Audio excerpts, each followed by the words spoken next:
Searching for a particular image of a well-photographed object using conventional tools often results in a large number of images that are not ordered in an intuitive way. Finding the exact picture we want can mean browsing through page after page of thumbnails. How can we organize such large photo collections in a more intuitive way? In this project, we present a novel system for registering large sets of photos and exploring them in a 3D browser. Our system discovers the relative positions of the cameras used to take each photograph, situates the photos in 3D space, and provides intuitive controls for exploring the scene and finding interesting photographs. Our system takes a collection of photos of the same scene as input. We first find key points in each of the input images, then match key points between each pair of images.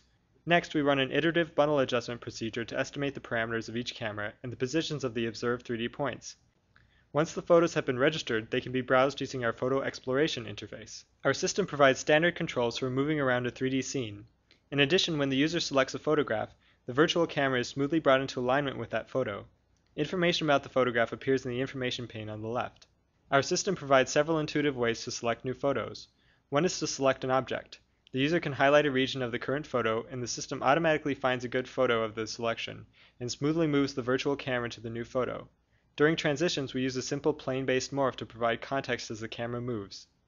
A thumbnail pane along the bottom of the screen shows other photos of the selected object.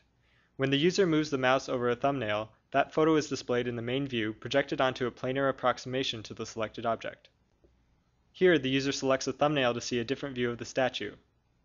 We also provide tools for viewing the scene at different scales. The user can step back from the scene with the Zoom Out tool.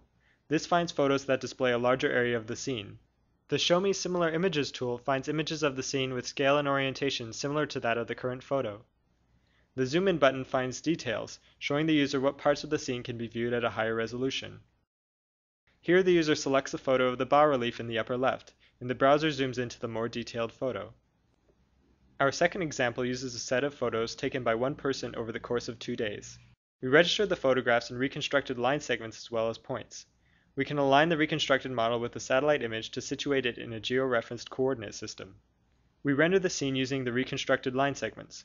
We also project blurred, partially transparent versions of the photos onto the scene to convey more information with a non-photorealistic look. An overhead map is displayed in the upper right. The user can select a photo using the map. Here the user selects a building to see a photograph of it. For this dataset, we can also move left and right along a row of building facades. We provide geometric controls for this type of interaction.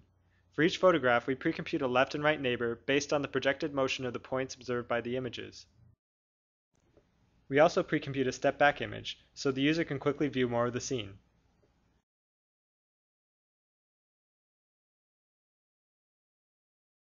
In this example, we explore photos of the Notre Dame Cathedral in Paris, downloaded from the web. The user can select regions in the point cloud to find images of an object. Our system also allows users to annotate photos. These annotations are automatically transferred to new images. Here the user labels several regions of the current photo. As each region is labeled, we transfer the annotation to the other photos. The transferred annotations are highlighted in the thumbnail pane. So as not to cover the photos, we'll hide the panes and use a hotkey to step to the next photo in the sequence. As we move to each photograph, the annotations appear. Our system uses simple heuristics to determine if an annotated region is occluded, as in this example where one region is hidden. We can also transfer annotations from other sources, such as annotated images on Flickr. In this scene, we've also added several other annotations by hand. Our annotation transfer algorithm is sensitive to scale. If we look at photographs taken at different scales, we see different annotations.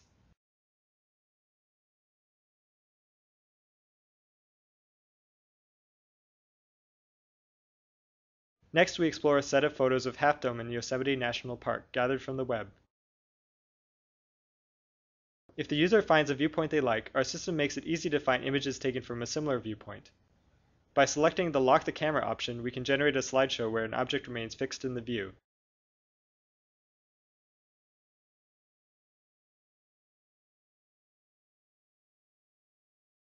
Now we unlock the camera. We can also register historical imagery, such as this photograph of Half Dome taken by Ansel Adams in 1960. Here's our estimate of where Ansel was standing when he took this photograph.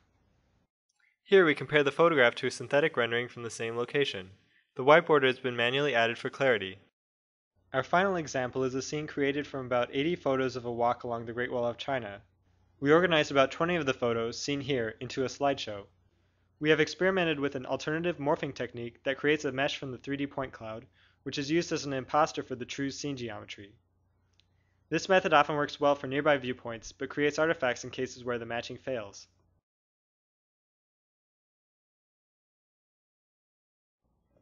We hope you have enjoyed our 3D photo tours.